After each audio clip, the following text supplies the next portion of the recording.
Wow.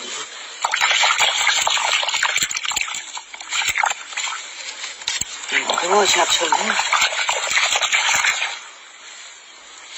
Sao ở đâu vơi tao mới à? Đấy. Mẹ. Mẹ. Mẹ. Đã thằng thêm. Trời mẹ, như trên cái bàn mà không? Trời mẹ ui.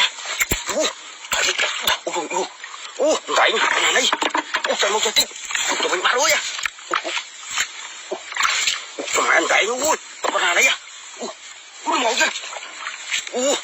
Trời mẹ ui. Trời mẹ chân môi. Trời mẹ. Mẹ ui, thằng mình đấy. Chân môi. Trời mẹ. Anh đẩy đẩy thôi. Mẹ ui à. Một à. Thằng chú ấy. Mẹ. Nghe cái tụ. Thằng mình thấy đấy.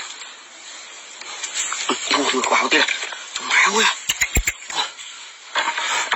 Thằng kia một tiếp. Mẹ. Thằng máu chẳng đây mẹ. Thằng máu kia. Thằng thú ơi. Thằng mày mày. Cho mày. Thằng chạy thôi. Mẹ.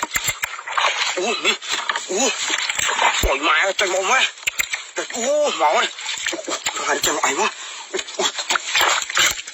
Thằng máu á. Thằng mày tay nâu đi thế ơi. Bà nồi kia. Mẹ đại bia con thua. Màu đi. Tụi mình bắt đuôi. Mẹ.